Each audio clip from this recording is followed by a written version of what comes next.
Hello everyone. इस video में हम बात करेंगे introduction to big data modelling की और मैनेजमेंट की। सबसे पहले डेटा स्टोरेज के बारे में बात करेंगे कि डेटा स्टोरेज को किस तरीके से मैनेज करना है और क्या क्या चीजें डेटा स्टोरेज में स्टोर्स होती है, किस तरीके की डेटा और उसमें क्या कैरेक्टरिस्टिक्स होनी चाहिए और किस तरीके से हम उसे मैनेज करेंगे।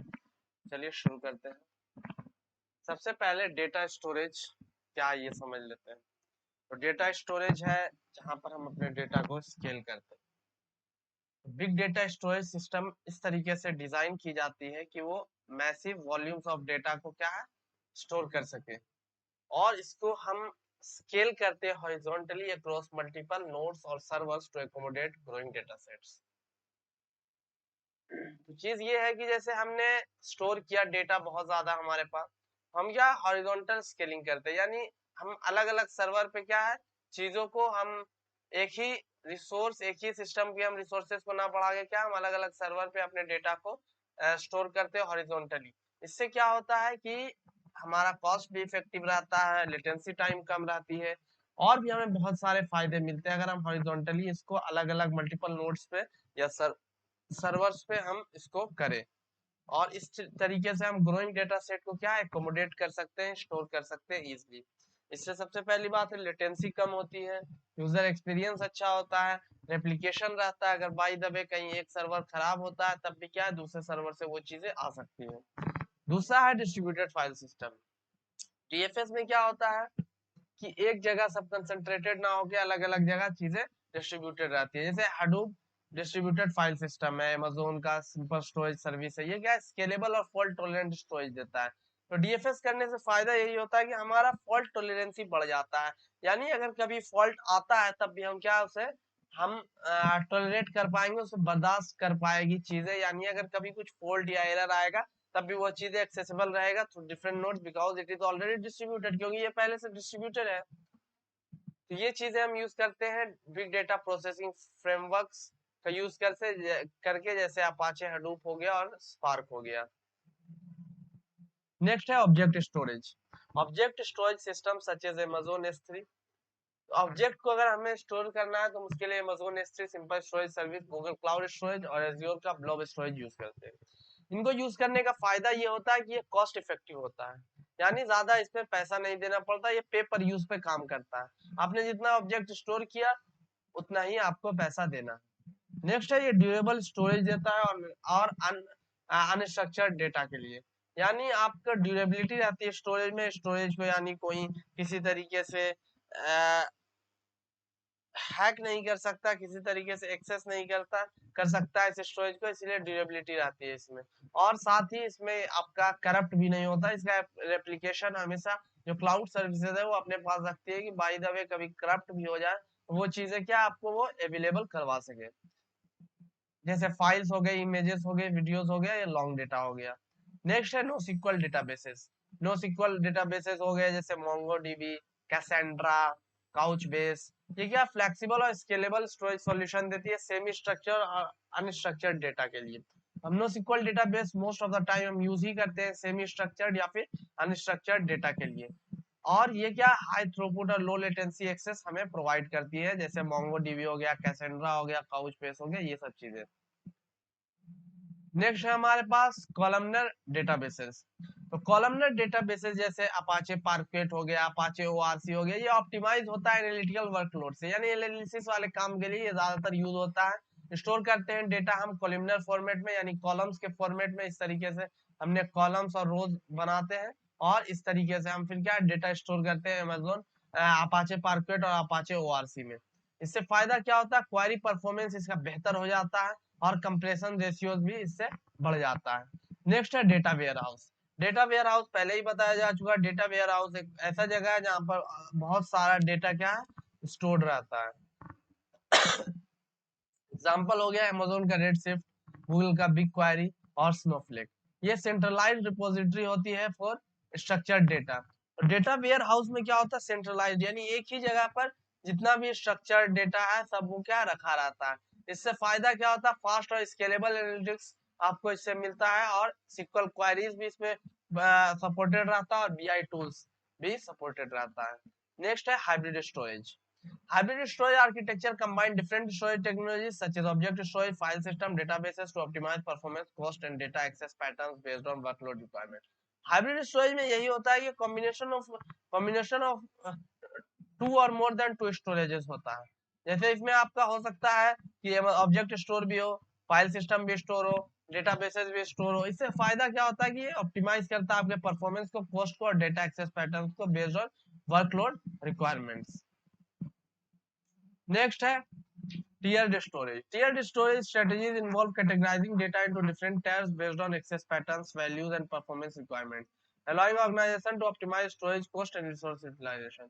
तो tiered storage में यही होता है कि आप टीयर बनाते हैं कि जो आपका ज्यादा सेंसिटिव डाटा है उसको क्या ज्यादा, अगर कोई सेफ्टी ज्यादा सेफ्टी वाला कोई फीचर है किसी स्टोरेज के पास तो हम उसमें टीयर 1 को रखेंगे, और जो कम सेंसिटिव डेटा है उसको क्या हम लेस कॉस्टली वाला जो हमारा टीयर होगा उसमें डालेंगे, उस स्टोरेज में डालेंगे।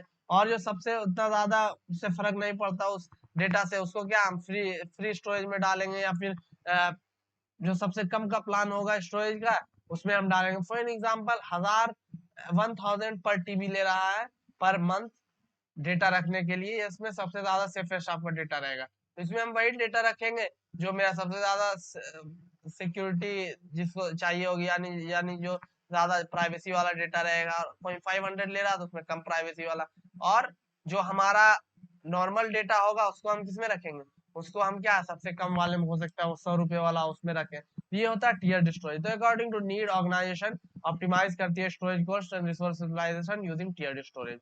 Next is data compression. Data compression techniques such as gzip, snappy, and LZ4 are used to resource storage cost and improve data transfer speed by compressing data before storage and decompressing it upon retrieval. तो data compression में यही होता है कि जब हम store करते हैं तो उसे कंप्रेस करके स्टोर करते हैं, और जब उसे हम डीकम्प्रेस करते हैं यानी जब हम उसके यूज करना होता है तो हम उसे डीकम्प्रेस करके यूज करते हैं। इससे फायदा क्या होता है, डेटा कंप्रेशन से डेटा ट्रांसफर स्पीड बढ़ जाती है, स्टोरेज कॉस्ट कम हो जाती है। तो ये at the end of the day हमारा जो हमें किसे फायदा देती है, हमें ये फायदा देती है आपकी at the end of the day हमें फायदा देती है कंपनी के कॉस्ट स्ट्रक्चर में, ये बहुत ज्यादा हेल्प करती है। नेक्स्ट है डेटा लाइफ साइकिल मैनेजमेंट। तो data life cycle management practices involve managing data from creation to deletion. Life cycle management में है किस तरीके से डेटा क्रिएट हुआ और किस तरीके से डिलीट हुआ। तो ये पूरे साइकिल में होता है कि कहाँ से डेटा आया, उसके साथ क्या हमने प्रोसेस किया और किस तरीके से डिलीट हुआ। Everything comes under data life cycle management. इसमें डेटा रिटेंशन पॉलिसीज क्या, कब तक रखना है, आर्काइविंग किस तरीके से करना है, बैकअप किस तरीके से करना है, डिजास्टर में रिकवरी स्ट्रेटेजीज क्या होने चाहिए, डेटा अवेलेबल रहे, इंटीग्रिटी कैसे हो, कंप्लायंस कैसे हो, all those things comes under data life management. तो ये हमारा था डेटा स्टोरेज। डेटा स्टोरेज में क्या क्या चीजें होती है, डेटा स्टोर किस तरीके से करते हैं, कौन कौन से मेथड्स हैं हमारे पास, कंप्रेस क्यों करते हैं, लाइफ साइकिल मैनेज किस तरीके से होती है। तो all those things comes under data life cycle management. Next is data quality. Data quality में सबसे पहले तो हम क्वालिटी में चेक करेंगे उसकी एक्यूरेसी को, कि how accurate the data is, कितना एक्यूरेट है, correctly represent the real world entities, कितने अच्छे तरीके से वो रियल वर्ल्ड एंटिटीज को रिप्रेजेंट कर रहा है, और event is suppose to describe, या फिर रियल वर्ल्ड एंटिटीज नहीं है, जिस चीज को भी वो दिखा है, जिस चीज को भी वो डिस्क्राइब कर रहा है उसको अच्छे से कर रहा है या नहीं कर पा रहा है, एक्यूरेसी कितनी है। हाई डेटा एक्यूरेसी रहेगी तो ये इंश्योर करेगा decision made based on the data reliable and trustworthy. जितना ज्यादा एक्यूरेट रहेगा डेटा उससे ये होगा कि हम ऑल द decision based upon those data will be more trustworthy and reliable. तो इससे हमें रिलायबिलिटी और ट्रस्टवर्दीनेस मिलेगी। नेक्स्ट है completeness. Data completeness measures the extent to which all required data elements are present in the data set. अब हमारे data set में all data available है, तो इससे क्या हमें बेहतर एनालिसिस में हेल्प होगा, कॉम्प्रिहेंसिव हम उसका एनालाइज कर पाएंगे, और मिसिंग इंफॉर्मेशन पे बायसनेस नहीं आएगी। कि हमने फॉर एग्जांपल 100 एम्प्लॉइज है और हमने 100 एम्प्लॉइज का डेटा सेट ना लेके हम 30 या 40 एम्प्लॉइज का लेंगे, तो हो सकता है इसमें बायसनेस आए, हम ज्यादा ऊपर वालों का ही लेके एनालाइज कर रहे हो या नीचे वाले का लेके कर रहे हो। Completeness is very important in data quality. Next is consistency. Consistency ensures the data values are uniform and coherent across different data sets, systems and time periods. Consistency ये मैनेज करती है कि डेटा क्या है, यूनिफॉर्म है, coherent है, यानी एक जैसा है हर डेटा सेट में, सिस्टम्स में और टाइम पीरियड्स पे। इनकंसिस्टेंट डेटा से होता ही है कि एरर आ जाता है एनालिसिस में, और डिसीजन मेकिंग को ये अफेक्ट करता है। Consistency is very important, so that data should be uniform. It should not be like it is going upside and downside, because it will create errors, and at the end of the day, in turn, it will create errors in decision making. Next is timeliness. Timeliness refers to the currency or freshness of data. तो timeliness यही है कि मतलब data कितना fresh है, कितना ताजा है, कितना करंट है। अब आप 20 साल के डेटा, 20 साल पहले के डेटा को आप एनालाइज करोगे, उससे कुछ आप अगर आप उससे कुछ एनालाइज कर रहे हो, उससे कुछ इंसाइट निकाल रहे हो, वैल्यू निकाल रहे हो, that value will may not be that much worthy, वो क्या उतना यूजफुल नहीं रहेगा। Why? Because the things that you are using, जो चीजें आप यूज कर रहे हैं वो क्या है, यूजफुल इंसाइट्स में नहीं रहेगी, वो आपके लिए decision making, business opportunity create नहीं कर पाएगी। नेक्स्ट है validity. Data validity measures the extent to which data conforms to predefined rules, constraints or standards. Validity is something like whether the data is valid or not. For an example, if we are analyzing some questions, and we are analyzing the question based on the previous pattern that the JEE Mains is asking for, and if we are analyzing those set of questions, that is not going to help us, because the validity of those questions have been expired after changing of the pattern. So if the pattern has been changed, the validity has been changed, the validity become null, because it become invalid, it has expired. So we have to always check the validity of the data. Validity of data meets quality criteria and is suitable for intended purpose without error or anomalies. Otherwise, we will see anomalies. The analysis will not help the students. They will not able to score good marks. They will not able to increase their it will not help them increasing their confidence and in turn their marks. So we have to always check the validity of data as well. तो हमें validity of the data हमेशा देखना चाहिए. Next is integrity. Integrity क्या है कि ये ensure करता है कि डेटा एक्यूरेट है, कंप्लीट है, कंसिस्टेंट है through out it's life cycle. तो इंटीग्रिटी तीनों चीजें चेक करती है, कंसिस्टेंसी भी, एक्यूरेसी भी और कंप्लीटनेस भी, पूरे लाइफ साइकिल में। इंटीग्रिटी यही चेक करती है, ये एक बार नहीं चेक करती, whether the how the data is complete or not, whether the data is accurate or not, whether the data is reliable or not, whether the data is valid or not only at the time of sourcing, but in the whole life cycle. So this comes in integrity. इससे क्या होता है कि creation से consumption पूरा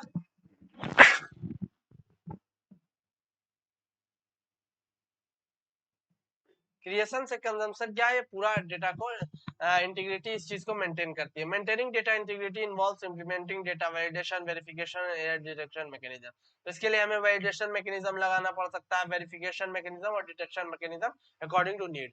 next है relevance. Relevance is very important topic in context of data quality. Is relevance help us in making informed decision. हाँ, अगर डेटा रिलेवेंट नहीं रहेगा, then that analysis will not be helpful. That will not help the business objective, क्योंकि वो data useful रहा ही नहीं। हम अगर बात कर रहे हैं क्रिकेट की, और अगर हम उसमें एनालाइज करें कि how many participants or how many viewers are watching that football match, it is not going to help us in the cricket match analysis. So the data relevancy is very useful. The thing is that the data of the IPL may help us in the World Cup, the data of Ranji Trophy may help us in the World Cup or in the any cricket format, but the data of football matches is not going to help us in the cricket matches. So relevancy is very important, क्योंकि football match का data हमें cricket के match में help नहीं कर सकता, इसीलिए relevancy बहुत जरूरी है। क्योंकि आपने सोच के चला कि फुटबॉल मैच में फॉर एन एग्जांपल 10 लाख लोग आ रहे हैं, और आपने उस हिसाब से अरेंजमेंट करवा दी, आपने उस हिसाब से स्पॉन्सरशिप दे दिया, आपने उस हिसाब से ऑल अरेंजमेंट स्टेडियम में करवा दिए, और बाद में पता चल रहा है कि मैच देखने बस 10,000 लोग आ रहे हैं क्रिकेट का। तो इससे क्या बहुत लॉस होता है, इन्फॉर्म डिसीजन मेकिंग नहीं होता है, बहुत ज्यादा पैसे की बर्बादी होती है। So that's why relevancy is very important. Next है duplication. Duplication should be removed. If you are going to deal with duplicate data, then it's going to change the efficiency of data, because duplication will only create errors in the analysis. So data duplication refers to the presence of redundant or duplicate data records within a data set, system और database. तो redundant या duplicate data रहेगा, तो इनको हटाना बहुत ज्यादा जरूरी है. अगर हम इसको हटाते हैं तो डेटा क्वालिटी इंप्रूव होगी, और स्टोरेज कॉस्ट भी बचेगा, और प्रोसेसिंग ओवरहेड भी बचेगा. इनको प्रोसेस करने में भी तो टाइम लग रहा है. It's not only saving the cost, it's not only increasing its efficiency, at the same time it's also taking the processing overhead. जब हम उस डेटा को प्रोसेस कर रहे हैं उसमें भी तो उसका टाइम और कॉस्ट लग रहा है. That's why removing the duplication is very important in terms of data quality. Data quality में हमें duplication हटाना बहुत जरूरी है. Next है data profiling. Data profiling techniques involve analyzing and summarizing data to assess its quality, structure and characteristics. तो data profiling में क्या होता है, हम involve इसमें करते हैं कि हम assess करते हैं, यानी इसको एनालाइज करते हैं कि डेटा क्वालिटी कैसा है, स्ट्रक्चर क्या है, कैरेक्टरिस्टिक क्या है. Data profiling helps identify data anomalies. Data profiling हमें हेल्प क्या करती है कि डेटा एनोमलीज, जो भी उसमें एनोमलीज है वो क्या हम आइडेंटिफाई उसके थ्रू कर सकते हैं. इनकंसिस्टेंसीज जो है उनको हम पता कर सकते हैं. डेटा क्वालिटी इशूज जो है जिसको हमको एड्रेस करना चाहिए वो हमें डेटा प्रोफाइलिंग के थ्रू पता चलती है. नेक्स्ट है data governance. Data governance frameworks and policies establish standards process and controls for managing data quality. तो डेटा गवर्नेंस का मतलब यही कि ये एस्टैब्लिश करती है standards on which the data has to be processed, has to be managed, has to be controlled, its security has to be managed, its privacy and compliance, all those things comes under data governance. तो ये check करती है कि आप data को किस तरीके से हैंडल करते हो, कंट्रोल करते हो, उसके स्टैंडर्ड्स क्या, all those things comes under data governance. तो इफेक्टिव डेटा गवर्नेंस होगा तो इससे क्या होगा, इंश्योर करेगा कि data assets are manage responsibly and ethically. तो डेटा गवर्नेंस ये हेल्प करता है कि आप उसको सही तरीके से रिस्पांसिबली और एथिकली क्या उस चीज को मैनेज कर रहे हैं. ये नहीं कि आप किसी के डेटा में इंटरफेयर कर रहे हैं, उस डेटा को सेल कर रहे हैं, उस डेटा को परचेजिंग कर रहे हैं. All those things shouldn't be done and all those comes under data governance. तो ये थी डेटा क्वालिटी में. तो डेटा क्वालिटी में हम किस तरीके से करते हैं ये बहुत इंपॉर्टेंट था. डेटा क्वालिटी में हम सबसे पहले चेक करते हैं उसके कंप्लीटनेस को, एक्यूरेसी को, टाइमलीनेस को, वैलिडिटी को, उसकी प्रोफाइलिंग करते हैं, गवर्नेंस करते हैं, डुप्लीकेशन हटाते हैं, रिलेवेंसी चेक करते हैं, इंटीग्रिटी चेक करते हैं. All those things comes under data quality. ये पूरा टॉपिक था डेटा क्वालिटी. आगे बढ़ते हैं डेटा ऑपरेशन. डेटा पे ऑपरेशन किस तरीके से होता है ये देखते हैं. सबसे पहले हमने डेटा कलेक्ट किया. Data operations involve collecting data from various sources. सबसे पहले हमने वेरियस सोर्सेज से डेटा कलेक्ट किया, may be social media platform, may be API, maybe from some other website, maybe from local sources, maybe from government sources. From all the sources we collect data is called data collection. सबसे पहले हमने data collect किया बहुत सारे जगह से, ठीक है, डेटा मैनेजमेंट प्लेटफॉर्म में हम लेके आए. डेटा कलेक्शन के बाद डेटा क्लींजिंग होगा, उसको हम क्लीन करेंगे, रिडंडेंसी को हटाएंगे, एरर्स को हटाएंगे, इनएक्यूरेसी को हटाएंगे. तो ये चीज डेटा क्लींजिंग है कि सबसे पहले identifying the errors and inaccuracies and then removing those errors and inaccuracies comes under data cleansing. तो ये सब चीजें डेटा क्लींजिंग के अंदर आती है. Next is data transformation. तो data transformation involves converting, mapping and aggregating data into common format or structure suitable for analysis. Data transformation में यही है कि हम इसको कन्वर्ट करते हैं, मैप करते हैं और एग्रीगेट करते हैं डेटा को एक कॉमन फॉर्मेट में, जिससे कि ये इजिली एनालाइजेबल बन जाए, ये विजुअलाइज हो जाए, इसको विजुअलाइज किया जा सके, एनालाइज किया जा सके. तो ये सब चीजें हम करते हैं डेटा ट्रांसफॉर्मेशन में, जो हेल्प करती है हमारा रिपोर्टिंग में, विजुअलाइजेशन में. नेक्स्ट है डेटा इनरिचमेंट. इनरिचमेंट का मतलब यही होता है डेटा में एक्स्ट्रा चीजों को ऐड करना, उसका कॉन्टेक्स्ट ऐड करना, जिससे कि उसकी वैल्यू बढ़े एनालिसिस करने के time. So data enrichment involves the enhancing of data with the additional information such as demographic data, geospatial data और external reference data. तो हम इसमें demographic data ऐड करते हैं, geospatial data ऐड करते हैं और external reference data ऐड करते हैं कि ये और context provide करे, और at the end of the day in turn it will help in improving its value for analysis. इससे क्या इसकी वैल्यू बढ़ेगी एनालिसिस के टाइम पे. Next is data integration. Data integration combines the data from disparate sources into unified view. तो data integration क्या करती है, डेटा इंटीग्रेशन कंबाइन करती है डेटा को डिस्पैरेट सोर्सेज से, यानी अलग अलग सोर्सेज से इनटू यूनिफाइड व्यू. एक जगह क्या इंटीग्रेट करती है, enabling organisation to analyse data historically and derive insights across multiple data sets. तो ये हेल्प करती है डेटा को कि वो एनालाइज करे हिस्टोरिकल डेटा को, उससे कुछ यूजफुल इंफॉर्मेशन निकाले। बहुत सारे डेटा सेट्स हैं। डेटा गवर्नेंस ऑलरेडी डिस्कस, इसमें हम इंश्योर करते हैं, पॉलिसीज बनाते हैं कि ऑपरेशन किस तरीके से हो, रेगुलेशन क्या हो, स्टैंडर्ड्स क्या हो, best practices what we should follow, what about the data quality, उसकी सिक्योरिटी क्या होनी चाहिए, प्राइवेसी में हमें इंटरफेयर नहीं करना है, कंप्लायंस के साथ आगे बढ़ना है। Next is data lineage. Data lineage tracking provides the visibility into the origin. Data lineage क्या है, ऑपरेशंस में डेटा लीनिएज इसलिए आता है, डेटा लीनिएज बताता है, वो ट्रैक करता है कि ओरिजिन में कहां से डेटा आ रहा है। ये क्या करता है, ट्रैक करता है विजिबिलिटी इनटू द ओरिजिन, कहां से डेटा आ रहा है, उसमें क्या ट्रांसफॉर्मेशन होना है, फ्लो ऑफ डेटा कैसे हो रहा है थ्रू इट्स साइकिल, यानी कहां से होकर ये डेटा गुजरा है। Enabling organisation to understand data dependency, और जब कहां से गुजरा है तो इससे फिर ऑर्गेनाइजेशन को पता चलेगा इसमें डिपेंडेंसी की कौन सी डिपेंडेंसीज की जरूरत है, डिपेंडेंसीज क्या है।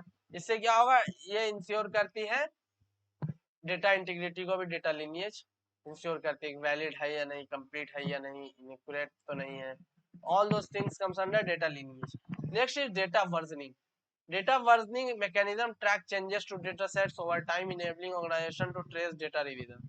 डेटा वर्जनिंग में यही है कि डेटा में हम वर्जन डालते हैं। For an example, if we have made some changes, we attribute that data to that data as versions. For example, if we have the original data, we may name that data as version 1.1. Next, we have done some changes, or we have collected from the other sources, we may name it as 1.2. And after the whole thing, we may have done 10 transformation or 10 changes, the version will become 1.10. So this is called versioning. इसमें आता है roll back changes, आप क्या करते हैं, maintaining historical snapshot, all those things comes under data versioning, जो help करती है आपको ऑडिटिंग में और कंप्लायंस पर्पसेस में। Next is data archiving. Archiving में क्या है, आर्काइविंग इन्वॉल्व्स मूविंग इनएक्टिव और historical data to secondary storage और लॉन्ग टर्म स्टोरेज सिस्टम्स। इसमें क्या होता है कि ये इनएक्टिव और हिस्टोरिकल डेटा को सेकेंडरी स्टोरेज में डालते हैं लॉन्ग टर्म स्टोरेज सिस्टम्स के लिए, कि हम इसे आर्काइव कर लेते हैं, कि हम इसे क्या बाद में यूज कर सके। Freeing up resources and improving performance for active data operation. इससे क्या होता है, प्राइमरी जो हमारा डेटा रहता है, प्राइमरी डेटा स्टोरेज रहता है, उससे क्या स्पेस फ्री हो जाता है, उसका परफॉर्मेंस इंक्रीज हो जाता है। At the end of the day क्या ये चीजें हमें हेल्प भी करती हैं।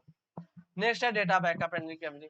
ऑपरेशंस में हम उसे बैकअप भी करते हैं और रिकवर भी करते हैं। बैकअप में क्या है, बैकअप और रिकवरी में यही कि इंश्योर करना डेटा अवेलेबिलिटी को और continuity in the event of data loss. अगर डेटा लॉस भी हो जाए तब भी क्या है, हमारे पास वो डेटा अवेलेबल रहे। बैकअप में हम बैकअप करेंगे, यानी लॉस होने से पहले हम बैकअप करके रखते हैं, और जब हमें पता चलता है कि वो डेटा हमारे पास अवेलेबल है नहीं, तो हम उसे क्या करते हैं, हम उसे रिकवर करते हैं। ये कब हो सकता है, जब जब करप्ट हो जाए हमारा सिस्टम फेल्योर हो जाए, या डेटा ब्रीच हो जाए, डिसरप्शंस हो जाए, then these things help us. Now the next topic is data ingestion. Data ingestion is very important topic. Data ingestion is like how data has been ingested, in the storage, or like before, it is the first step, data ingestion, like from where you are getting the whole data, it's called data ingestion. आप कहाँ से पूरा data को ले रहे हैं, कहाँ से वो डेटा आ रही है, ये होता है data injection. Data injection involves collecting data from various sources. तो कलेक्शन को ही इंजेक्शन कहा जाता है। आप जो वेरियस सोर्सेज से ले रहे हैं, आप डेटाबेस से ले सकते हैं, फाइल से ले सकते हैं, स्ट्रीम से ले सकते हैं, एपीआई से ले सकते हैं, आईओटी डिवाइसेस से ले सकते हैं, एक्सटर्नल सिस्टम से ले सकते हैं। तो ये चीजें आती है to ingest into data management platform. Injection यही है कि आप इसको डेटा मैनेजमेंट प्लेटफॉर्म पे कलेक्ट करने के बाद उसको इंजेस्ट करवाते हैं। इसको डेटा इंजेक्शन में डेटा सोर्सेज में आता है कि कौन कौन सोर्सेज से आपने इंजेस्ट करवाया। नेक्स्ट है, इंजेक्शन तो हो गया हमारा। एक्सट्रैक्शन, अब इंजेस्ट जब हो गया तो उसको एक्सट्रैक्ट करवाना है। Data extraction extracts data from the source system using techniques such as data processing and change data capture or real time streaming to capture data changes as they occur. तो अगर हमें स्ट्रीम करना है, extract पहले ingest हमने करवाया, हम उसे देखना है कि उसमें क्या प्रोसेस हो रहा है, क्या चेंजेस हो रहा है, क्या रियल टाइम में स्ट्रीमिंग हो रहा है, तो इसके लिए हम रियल टाइम स्ट्रीमिंग यूज करते हैं, चेन डेटा कैप्चर यूज करते हैं कि हम देख सके क्या क्या उसमें चेंजेस हो रही हैं या क्या डेटा हमारे पास अवेलेबल है इंजेक्शन के बाद। Next is data transport. Data transport mechanism transfer the data from sources of the data management platform using protocols such as HTTP, JDBC, FTP, MQTT और messaging systems like Apache Kafka और RabbitMQ। Data transport में है कि हम data को transport करते हैं using protocol like HTTP hypertext transfer protocol, JDBC जावा database connectivity. तो इन सब चीजों का हम यूज करके डेटा को ट्रांसपोर्ट करते हैं, या फिर हम मैसेजिंग सिस्टम का भी यूज कर सकते हैं जैसे अपाचे काफका हो गया, RabbitMQ हो गया, तो ये सब चीजें हैं। Next is data parsing. Data parsing parses and processes incoming data streams to extract relevant information. Parsing में यही होता है कि हम डेटा पार्सिंग में प्रोसेस करते हैं incoming data streams to extract relevant information such as field records and metadata for further processing analysis। Parsing में हम क्या है इनकमिंग डेटा स्ट्रीम से एक्सट्रैक्ट करते हैं सिर्फ रिलेवेंट इंफॉर्मेशन जैसे फील्ड्स हो गया, रिकॉर्ड्स हो गया, मेटाडेटा हो गया, जो हमें हेल्प करेंगे फर्दर प्रोसेसिंग और एनालिसिस में। नेक्स्ट है data validation. Data validation verifies the integrity. Data validation हमारा क्या करता है, वेरीफाई करता है इंटीग्रिटी को और एक्यूरेसी को। उसका इंटीग्रिटी क्या है, उसकी एक्यूरेसी क्या है, उसकी कंप्लीटनेस क्या है, ये सब चीजें वैलिडेशन में आती हैं। ऑफ इंजेस्टेड डेटा, जो डेटा इंजेस्ट हुआ उसके लिए, to ensure that it meets quality standards and conforms to predefined rules. जिससे क्या हो, वो क्वालिटी स्टैंडर्ड्स को मैच कर सके और वो कन्फर्म सोच सके प्रीडिफाइंड रूल्स और कंस्ट्रेंट्स के साथ। Next is data transformation.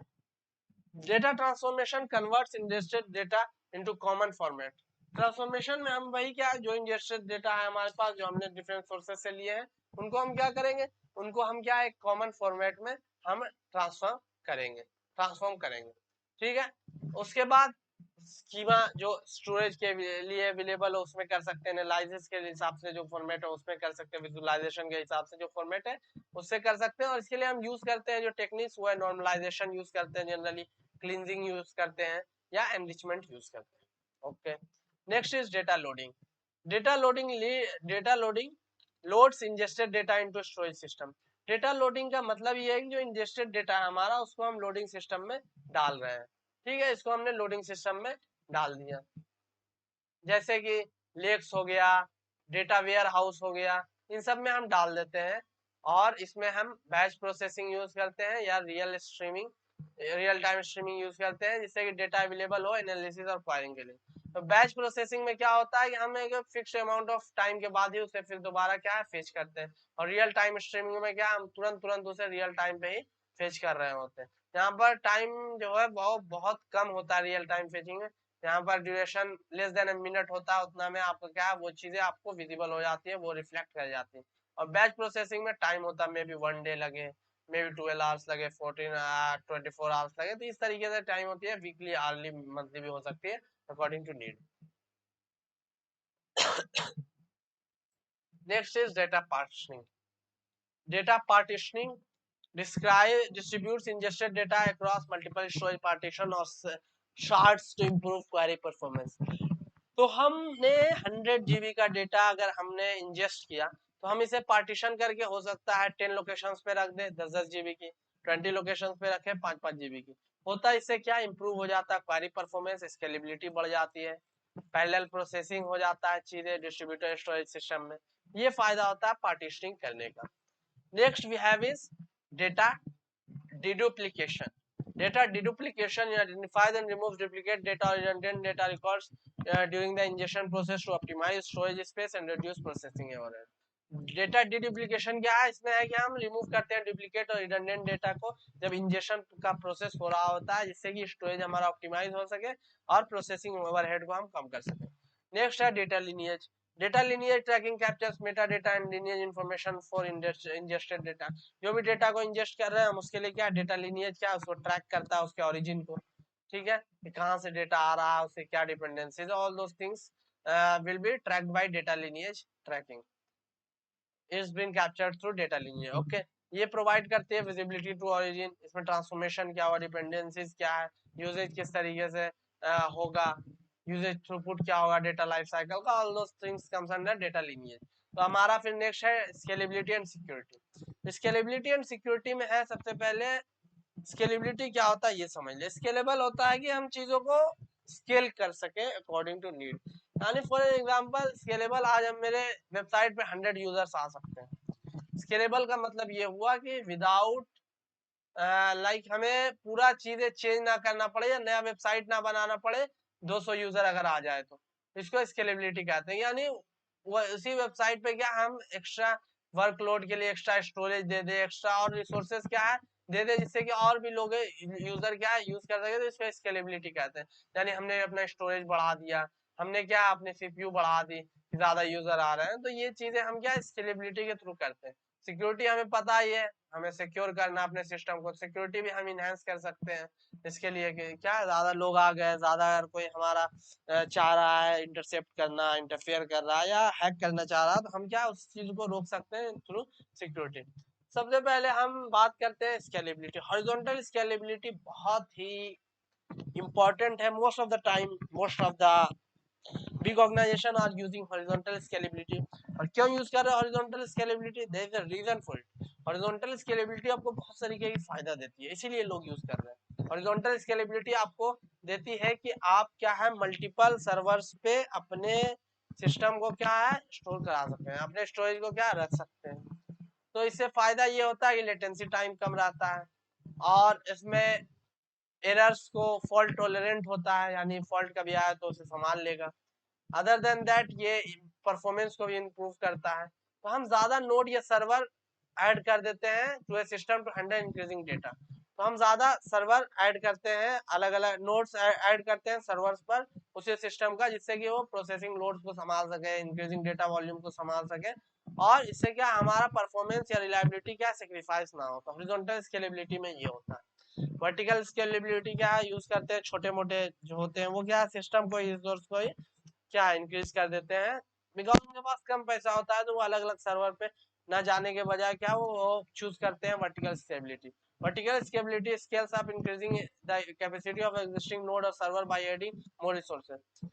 Vertical scalability में क्या होता है, वही हम सिस्टम का जो हमारा रिसोर्सेज आता है बस उसको इंक्रीज कर देते हैं, एग्जिस्टिंग नोड का ही हम उसी को रिसोर्सेज को इंक्रीज कर देते हैं। जैसे सीपीयू को हमने इंक्रीज कर दिया, मेमोरी को इंक्रीज कर दिया, स्टोरेज को इंक्रीज कर दिया, जिससे कि ग्रोइंग डिमांड्स को हम मीट कर सके। ओके भाई, नेक्स्ट है इलास्टिसिटी। इलास्टिसिटी क्या है in terms of scalability and security?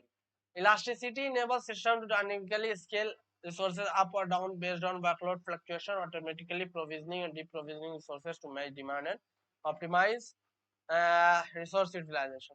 Elasticity क्या अलग है, इलास्टिसिटी में क्या है जैसे ही यूजर बढ़ेगा ये अपना स्टोरेज बढ़ा लेगा, लेकिन जैसे ही यूजर घटेगा ये घटाएगा भी, इससे ये कॉस्ट इफेक्टिव ज्यादा बन जाता है, ये ज्यादा डिमांडिंग बन जाता है, रिसोर्स को सही तरीके से यूटिलाइज करता है, वर्कलोड फ्लक्चुएशन को अच्छे से मैनेज करता है। Next is load balancing. Load balancing distributes incoming request or workload evenly across multiple nodes or server in a cluster, ensuring optimal performance, availability and fault tolerance. Load balancing क्या करता है, अगर आपके पास 3 सर्वर है तो एक पर ही ना लोड को डाल के क्या अलग अलग आपके सर्वर पे देता है, जिससे अवेलेबिलिटी इंश्योर हो, ऑप्टिमल परफॉर्मेंस इंश्योर हो, फॉल्ट टॉलरेंस इंश्योर हो। Next is fault tolerance. Fault tolerance में यही है कि किस तरीके से फॉल्ट को वो टॉलरेट करता है और उसका सॉल्यूशन या उसके लिए वो किस तरीके से नोटिफाई करता है। तो fault tolerance mechanism ensure system का रिलायबिलिटी को देखता है, रेजिलियंस को देखता है बाय टॉलरेटिंग हार्डवेयर फॉल्यूज जो उसको टॉलरेट करता है, सॉफ्टवेयर एरर को टॉलरेट करता है, या फिर नेटवर्क डिस्ट्रप्शन को विदाउट काउजिंग डेटा लॉस, कि आपका डेटा लॉस क्या काउज ना हो और सर्विस इंटरप्शन या फिर आपका सर्विस इंटरप्ट ना हो। ये सब चीजें फॉल्ट टॉलरेंस में आ गई। नेक्स्ट है, अब सिक्योरिटी की बात की जाए तो इसमें सबसे पहले इंक्रिप्शन आएगा। हम इंक्रिप्शन टेक्निक जैसे एसएसएल हो गया, सिक्योर सॉकेट लेयर यूज करते हैं, कीलेस हो गया, ट्रांसपोर्ट लेयर सिक्योरिटी यूज करते हैं, एईएस हो गया, advance encryption scheme, RSA use करते हैं, encrypt data in transit and at rest to protect it from unauthorized access. जब ट्रांजिट यानी जब ट्रेवल कर रहा है तब भी हम उसको यूज करते हैं इन इंक्रिप्शन टेक्निक्स को, और जब ये रेस्ट पर रहता है तब भी यूज करते हैं कि इससे अनऑथराइज्ड एक्सेस कोई ना ले, इंटरसेप्ट ना करे, इंटरसेप्शन ना हो, टैंपरिंग ना हो, और डेटा कॉन्फिडेंशियल और इंटीग्रेबल रहे, यानी इंटीग्रिटी उसमें मेंटेन रहे, तो इसके लिए इंक्रिप्शन यूज की जाती है। नेक्स्ट है एक्सेस कंट्रोल। एक्सेस कंट्रोल में है कि who are authorized to access those data. ये हम यूज एक्सेस कंट्रोल के थ्रू ये करते हैं, ऑथेंटिकेट करते हैं, ऑथराइज करते हैं और परमिशन देते हैं, रिस्ट्रिक्ट करते हैं एक्सेस को। ये सेंसिटिव डेटा जो भी है रिसोर्सेज है उसको क्या है, जो एक्सेसिबल आदमी है या फिर जिनको ऑथराइज्ड है या ऑथेंटिकेटेड या परमिशन है जिनके पास, वही एक्सेस करती है। Ensuring that only authorized users can access and manipulate data, वही एक्सेस कर सकते हैं और चेंजेस ला सकते हैं, not everyone can do it. तो ये सिक्योरिटी के अंदर आता है। Next is auditing and logging. Auditing and logging mechanism track user activities, data access, and system events to monitor, detect, and investigate security breaches, compliance violations, and suspicious behavior. Auditing and logging में क्या होता है? Auditing and logging में audit करते हैं, हम track करते हैं यूजर की एक्टिविटी को, एक्सेस को और सिस्टम इवेंट को, मॉनिटर कर सके, डिटेक्ट कर सके और इन्वेस्टिगेट कर सके सिक्योरिटी ब्रीचेस। कोई सिक्योरिटी में ब्रीच तो नहीं ला रहा, कंप्लायंस वायलेशन तो कहीं पर नहीं हो रहा, सस्पिशियस बिहेवियर तो नहीं आ रहा, तो all those things auditing and logging के अंदर आती हैं ये सब चीजें। Next is compliance. Compliance frameworks and regulations such as GDPR, HIPAA, PCI-DSS, CCPA ensures that organization is there to legal regularity and industry standards for data protection. इससे क्या होता है, कंप्लायंस फ्रेमवर्क्स एंड रेगुलेशन जैसे हो गया GDPR हो गया, HIPAA हो गया, PCI-DSS हो गया, CCPA हो गया, इंश्योर करती है कि ऑर्गेनाइजेशन क्या है, देयर करते हैं यानी फॉलो करते हैं लीगल, रेगुलेटरी और industry standard for data protection को, ये मानते हैं प्राइवेसी और सिक्योरिटी का जो भी नियम है। तो मैनेजिंग डेटा ऑपरेशंस अगर हम अच्छे तरीके से करते हैं और इम्प्लीमेंट करते हैं रोबस्ट डेटा इंजेक्शन प्रोसेस यानी स्ट्रॉन्ग इंजेक्शन प्रोसेस, और इंश्योर करते हैं स्केलेबिलिटी और सिक्योरिटी और ट्रेडिशनल DBMS में and big data management system में, organisation can maximise the value of their data assets. इससे क्या होता है, ऑर्गेनाइजेशन अपने एसेट्स की वैल्यू को बढ़ा सकती है और while safeguarding against risk and vulnerability, और सेफगार्ड कर सकती है रिस्क से और वल्नरेबिलिटी से। तो ये चीजें आपको फायदा होती है जब आप इन चीजों को देखते हैं। Now the next topic is real life application. Real life application में कहाँ कहाँ यूज होता है बिग डेटा। सबसे पहले आपका हेल्थ केयर में big data analytics is used in health care to for patient monitoring. ये किस लिए यूज होता है, पेशेंट मॉनिटरिंग के लिए, पेशेंट को हमें मॉनिटर करना, इसके लिए हम यूज कर लेंगे आपका बिग डेटा एनालिटिक्स। ठीक है, प्रेडिक्टिव एनालिटिक्स के लिए हम यूज करते हैं, यानी कुछ प्रेडिक्ट करना है। For disease diagnosis and treatment, हमें डिजीज को डायग्नोस करना है या उसके ट्रीटमेंट करना है तो वहाँ यूज कर सकते हैं। किसी ड्रग को फाइंड करना है तो डेटा यूज कर सकते हैं पर्सनलाइज्ड मेडिसिन देने के लिए।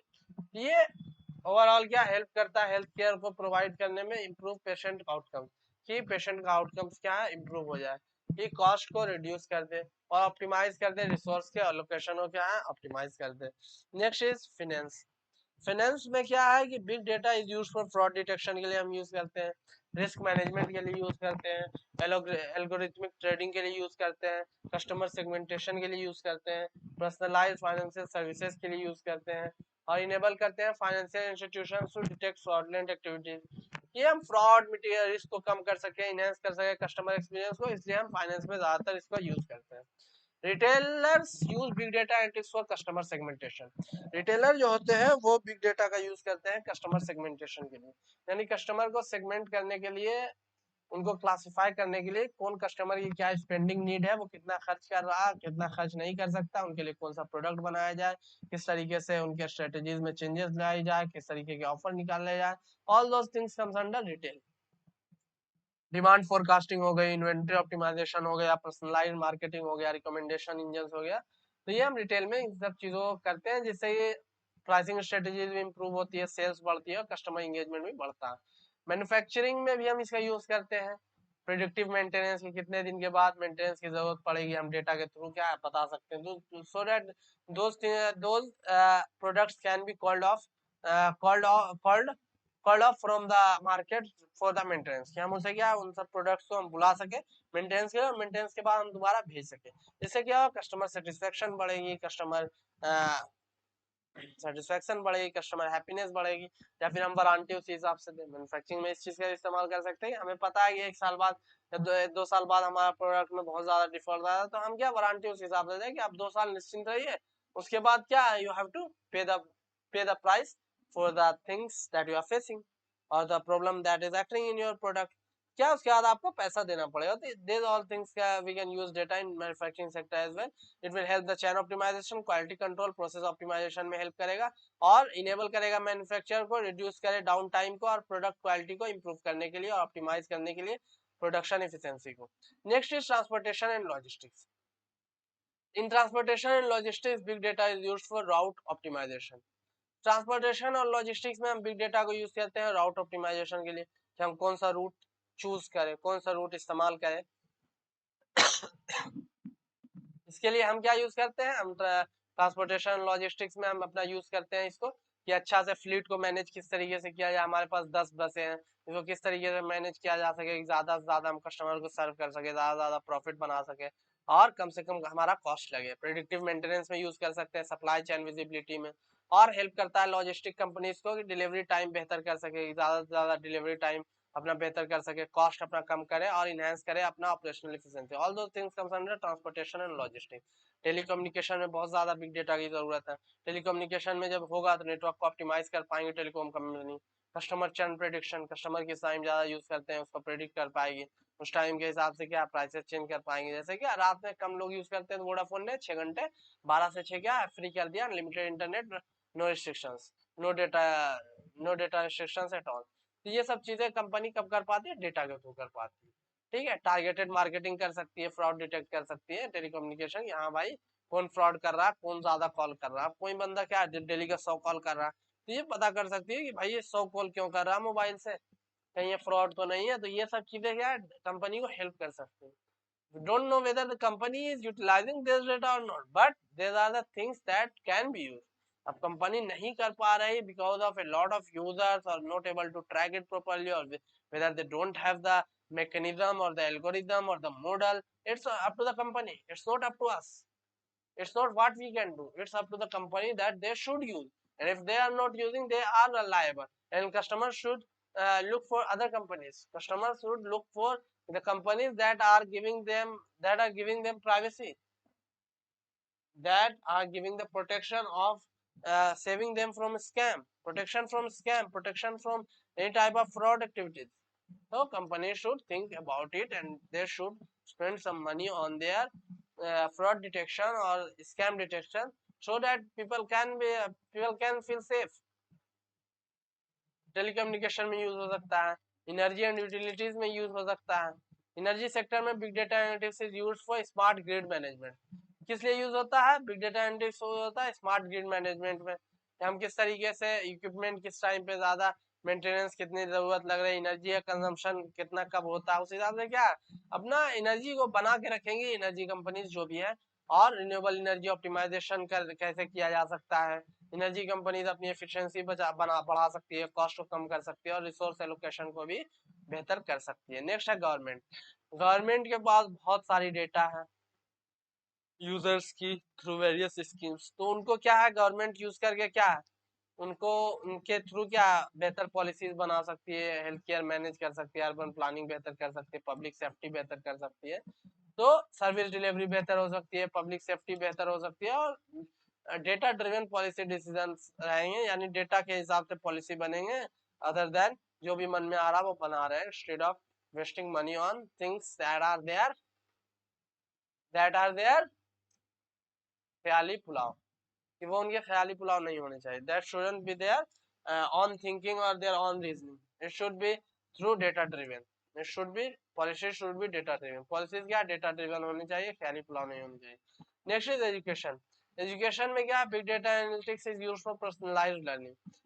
बिग डेटा एनालिटिक्स को यूज कर सकते हैं हम पर्सनलाइज्ड लर्निंग में, स्टूडेंट परफॉर्मेंस प्रेडिक्शन हम बना सकते हैं और डिटेक्ट कर सकते हैं स्टूडेंट कहाँ पर फंस रहा है, एडेप्टिव लर्निंग सिस्टम बना सकते हैं, एजुकेशनल रिसर्च में यूज हो सकता है, एजुकेटर को यूज कर सकता है कि वो अच्छे तरीके से इफेक्टिव तरीके से पढ़ा सके, स्टूडेंट का आउटकम क्या ये जानने के लिए, लर्निंग आउटकम भी जानने के लिए। मार्केटिंग और एडवर्टाइजिंग के लिए हम यूज कर सकते हैं, marketers and advertisers use big data analytics for customer segmentation. ये कस्टमर सेगमेंटेशन के लिए यूज करते हैं वो मार्केटिंग एडवर्टाइजमेंट वाले, कैंपेन को ऑप्टिमाइज करने के लिए सोशल मीडिया एनालिटिक्स का यूज करते हैं, सेंटिमेंट एनालिसिस करते हैं कि किस तरह लोगों का सेंटिमेंट है। It enables them to target the right audience, इससे क्या होता है कि वो टारगेट ऑडियंस को सही तरीके से वो रीच कर पाते हैं। ऑप्टिमाइज मार्केटिंग कैंपेन, और मार्केटिंग कैंपेन को क्या ऑप्टिमाइज करते हैं, एंड मेजर आरओआई इफेक्टिवली, और वो रिटर्न ऑफ इन्वेस्टमेंट क्या इफेक्टिवली मेजर करते हैं। ये हमारा सब चीजें था कि रियल लाइफ एप्लीकेशन में बिग डेटा किस तरीके से यूज होता है। Next we have is data model and types of data model. ये अब हमारे पास बचा है डेटा मॉडल क्या होता है और टाइप्स ऑफ डेटा मॉडल क्या होता है। तो सबसे पहले हम स्ट्रक्चर की बात करेंगे। A data model defines the structure of data. एक डेटा मॉडल है वो क्या करता है, डिफाइन करता है स्ट्रक्चर ऑफ डेटा। ये डेटा का स्ट्रक्चर क्या होगा, उसमें किस तरीके की एंटिटीज होगी, एट्रीब्यूट्स होंगे, रिलेशनशिप होंगे या कंस्ट्रेंट्स होंगे, all those things comes under structure of data model. ठीक है, ये कॉन्सेप्चुअल फ्रेमवर्क देता है for organizing and representing data in database और इंफॉर्मेशनल सिस्टम। कि ये एक कॉन्सेप्चुअल फ्रेमवर्क देता है, यानी एक कॉन्सेप्चुअल फ्रेमवर्क देता है किस तरीके से ऑर्गेनाइज करना और रिप्रेजेंट करना है डेटा को डेटाबेस में या इंफॉर्मेशन सिस्टम में। Next we have operations. Data model support various operations. Data model जो होता है हमारा बहुत तरीके के ऑपरेशन को सपोर्ट करता है जो हम यूज करते हैं मैनिपुलेटिंग डेटा। यानी अगर हमें डेटा को मैनिपुलेट करना है, जैसे इंसर्शन उसमें करना है, डिलीशन करना है, अपडेटिंग करना है, क्वेरिंग करना है, all those things comes under operation. ये ऑपरेशन क्या डिफाइन होते हैं डेटा मॉडल स्कीमा के थ्रू और कंस्ट्रेंट्स के थ्रू। जो भी हमारा डेटा मॉडल का स्कीमा रहेगा या कंस्ट्रेंट रहेगा उसके थ्रू ये सब चीजें क्या है, ये सब चीजें डिफाइंड होती हैं। ऑपरेशंस, ऑपरेशन जो डिफाइंड होता है वो स्कीमा के थ्रू होते हैं कि स्कीमा हमारा क्या, कंस्ट्रेंट्स क्या, उस पर किस तरीके से इंसर्शन कर सकते हैं, डिलीशन कर सकते हैं, अपडेटिंग कर सकते हैं और क्वेरिंग कर सकते हैं। Next we have is constraints. Constraints is like what are the bottlenecks, क्या क्या चीजें हमें रोक रही है या क्या उसके कंस्ट्रेंट्स है, ये रूल्स और कंडीशंस होते हैं जो डेटा को सेटिस्फाई करना करते हैं अगर उन्हें डेटा इंटीग्रिटी और कंसिस्टेंसी मेंटेन करना है। तो ये रूल्स, सेट ऑफ रूल्स और कंडीशंस होते हैं जो that should be maintain by the data, जिससे क्या डेटा हमको हम मेंटेन कर सके उसकी इंटीग्रिटी और कंसिस्टेंसी को। कॉमन कंस्ट्रेंट इंक्लूड प्राइमरी की। अब कॉमन कंस्ट्रेंट क्या हो गया, प्राइमरी की हो गया कि प्राइमरी की तो होना चाहिए क्योंकि उससे हम हेल्प कर सकते हैं, उससे सर्चिंग में हेल्प होता है, फाइंडिंग में हेल्प हो सकता है, और क्या हम उससे क्या थ्रू हम मॉडिफिकेशन कर सकते हैं उस प्राइमरी की के थ्रू। फॉरेन की हो सकता है, यूनिक कंस्ट्रेंट हो सकता है, चेक कंस्ट्रेंट हो सकता है, ऑल दोस थिंग्स का मतलब ना कंस्ट्रेंट के अंदर आ जाए। एग्जांपल आप डाल सकते हैं, फॉरेन की एक टेबल बना के उसमें कुछ एम्प्लॉइज है उनके प्राइमरी कीज है और उनके थ्रू प्राइमरी के थ्रू आप क्या उनके सैलरी को चेंज कर सकते हैं, उनका प्रमोशन कर सकते हैं, all those things come should be that. Operations में आप वही दिखाए हैं किस तरीके से डिलीट होता है, अपडेट होता है, क्वेरी होता है एसक्यूएल में। और स्ट्रक्चर में क्या आप स्कीमा दिखाएं, स्कीमा किस तरीके से बनती है। Types of data model. अब डेटा मॉडल के कितने टाइप्स होते हैं, एक हो जाएगा रिलेशनल डेटा मॉडल जो टेबल और रो, टेबल में क्या करता है डेटा को ऑर्गेनाइज करता है, जिसमें रो और कॉलम होता है, हर टेबल रिप्रेजेंट करता है entity and each column represent the attribute. हर टेबल क्या एंटिटी को रिप्रेजेंट करता है और कॉलम रिप्रेजेंट करता है एट्रीब्यूट को। Relationship between table are defined by foreign key, और अगर टेबल के बीच में रिलेशनशिप डिफाइन करना है तो वो फॉरेन की के थ्रू होता है। नेक्स्ट है hierarchical data model. Hierarchical data model organize data in tree like structure. अब ट्री लाइक स्ट्रक्चर में क्या है, हम पेरेंट और चाइल्ड का रिलेशनशिप दिखा सकते हैं अगर हायरार्किकल डेटा मॉडल हो गया तो। इसमें क्या आप एक इमेज डाल सकते हैं, आप एक क्या है, आप अगर यहाँ पर ड्रॉ में जाए and you go in shapes and if we make rational data model में आप क्या एक टेबल बना सकते हैं। वन सेकेंड, आप क्या है, आपने एक टेबल बना दिया, वन सेकेंड, तो आपने ये टेबल आपने जैसे बना दिया, आप फिर गए शेप में, फॉर एग्जांपल आपने एक लाइन लिया, आपने इस लाइन को बनाया, ये क्या आपका टेबल बन गया। आप क्या इस तरीके से आपने एक टेबल बना दिया, ठीक है, और आपने इसको कंट्रोल वी अगर करें, इस टेबल को हम कहेंगे रिलेशनल डेटा मॉडल। इसमें क्या हम रिलेशनल डेटा मॉडल को क्या है सेव कर सकते हैं। तो ये हमारा रिलेशनल डेटा मॉडल टेबल्स में आ गया, और हर टेबल क्या हमारा शो करता है एक एंटिटी को, और कॉलम है वो एट्रीब्यूट को शो करता है। ये हो गया। और जो हमारा हायरार्किकल डेटा मॉडल होगा उसमें हम ट्री के थ्रू चलते हैं, यानी एक ये रूट नोड होगा, ये पेरेंट नोड हो गया, उसका ये चाइल्ड नोड हो गया, ये भी चाइल्ड नोड हो गया। तो जब हमें पेरेंट और चाइल्ड के थ्रू शो करना होता है तो हम यूज करते हैं ट्री लाइक स्ट्रक्चर इस तरीके से। ठीक है, ये हमारा ट्री बन गया, ये ट्री बन गया हमारा। Network data model extend the hierarchy model by allowing multiple parent child relationship between entities forming a network और graph structure. It is suitable for complexing complex relationship and interconnected data. अब network data model में क्या होता है कि network data model जो होता है हमारा, उसमें क्या है, एक ट्री और कॉम्प्लेक्स स्ट्रक्चर होता है और इसमें ग्राफ बन जाता है। उसमें क्या ग्राफ बन जाता है, यानी ए टू बी जा रहा है, बी टू सी जा रहा है, सी टू डी जा रहा है, ये चीजें इसमें हो जाती हैं कि ये ए टू बी गया, फिर क्या है ए टू सी गया, सी टू डी गया, यानी इसके मल्टीपल चाइल्ड हो सकते हैं, मल्टीपल पेरेंट्स हो सकते हैं, उसमें क्या है, कोई उसमें दिक्कत नहीं होता। ये चीजें किसमें होती है, ये नेटवर्क डेटा स्ट्रक्चर में होती है। नेटवर्क डेटा स्ट्रक्चर में हमने देख लिया किस तरीके से काम होती है, किस तरीके से। ये हो गया नेटवर्क डेटा स्ट्रक्चर का, नेटवर्क डेटा मॉडल हो गया। ये आपका हो गया हायरार्किकल डेटा मॉडल, इसके ऊपर था आपका relational data model. Entity relationship model represent data as entities, attributes and relationships. Object are attributes और एंटिटीज क्या होती है, ऑब्जेक्ट या कॉन्सेप्ट होते हैं, attributes are properties of entities and relationship define association between them. और इसमें क्या रिलेशनशिप हम शो करते हैं using different entities. Entity relationship model में क्या होता है कि आपके कुछ सर्कल्स होंगे, कुछ रेक्टेंगल्स होंगे, कुछ डायमंड्स होंगे, तो अलग अलग शेप के अलग अलग मीनिंग होते हैं और उनके बीच में रिलेशनशिप दिखाए जाते हैं। वो हो सकते हैं डबल एरो से, हो सकते हैं सिंगल एरो से, हो सकते हैं। तो अकॉर्डिंग दैट ये किस में आ जाता है, एंटिटी रिलेशनशिप मॉडल में आ जाता है। Next we have is dimensional data model. Dimensional data model organizes data into facts and dimensions, where facts represent numeric measures and dimension represent descriptive attributes.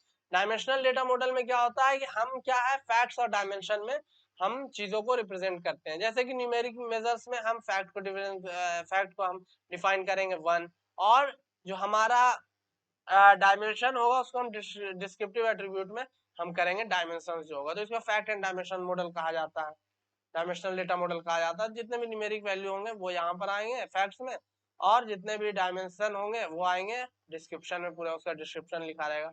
All those things comes under dimensional data model. Next is document data model. Document data model shows the data in the document format such as JSON, XML, allowing the flexible and schema data schema less data representation के लिए हम use करते हैं document data model. इसके लिए हम JSON use करते हैं, जावास्क्रिप्ट ऑब्जेक्ट नोटेशन, या फिर XML यूज करते हैं, एक्सटेंसिव मार्कअप लैंग्वेज।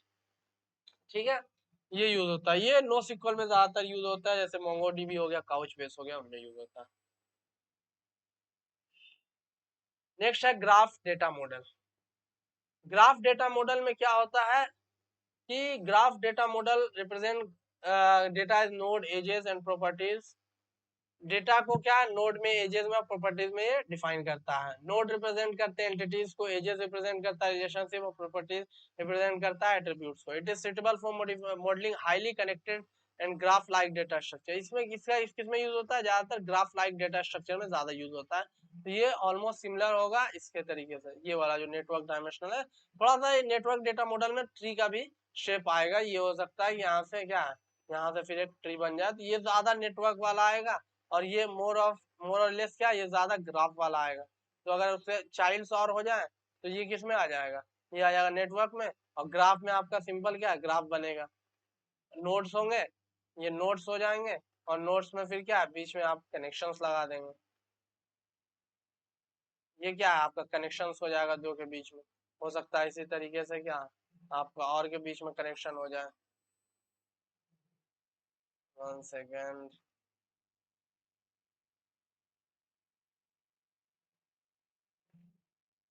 तो इस तरीके से क्या आपका कनेक्शंस हो सकता है, ये ग्राफ हो गया।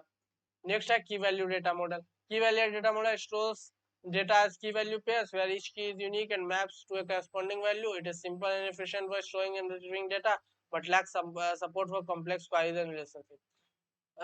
कॉम्प्लेक्स क्वारीज और रिलेशनशिप तो इसमें नहीं कर सकते की वैल्यू डेटा मॉडल में, लेकिन सिंपल काम कर सकते हैं। दिखाता हूँ किस तरीके से जेसन ऑब्जेक्ट बनता है, इसी को जेसन कहते हैं, की वैल्यू डेटा मॉडल रहता है। तो हमारा एक ए ऑब्जेक्ट अगर है,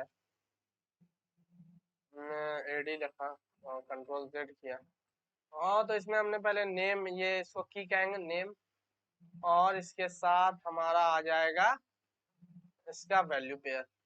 नेम हमने टीजे रख दिया। तो ये हो गया एक ऑब्जेक्ट जिसमें ये हमारा की हो गया नेम और ये हो गया वैल्यू। इसको अगर हमें एक्सेस करना है तो ऑब्जेक्ट डॉट की डालेंगे तो हमें वैल्यू मिल जाएगा। तो इस तरीके से किया जाता है, लेकिन इसमें कॉम्प्लेक्स क्वेरी रिलेशनशिप नहीं होता। अब समझते हैं, अगर हम डेटा मॉडल और उसके ऑपरेशन को समझ जाते हैं तो हम तभी डिजाइन कर पाएंगे effective database schemas, data storage को ऑप्टिमाइज कर पाएंगे, रिट्रीव कर पाएंगे सही तरीके से, और डेटा इंटीग्रिटी को और कंसिस्टेंसी को हम इंश्योर कर पाएंगे इंफॉर्मेशन सिस्टम में।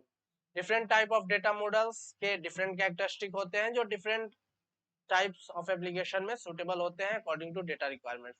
तो ये था पूरा थर्ड यूनिट का पूरा कंप्लीट, ऑल टॉपिक्स कवर्ड, आप देख सकते हैं सिलेबस में मैंने ऑल टॉपिक्स इसके कवर्ड करवा दिए जितने भी थे यूनिट 3 के। अगर वीडियो अच्छा लगा है तो इसे आप लाइक कर दें, दोस्तों के साथ शेयर कर दें जो आपके साथ आपके सेमेस्टर्स में है, जूनियर्स के साथ भी शेयर कर दें कि वो फ्यूचर में आगे वीडियोस देख पाए।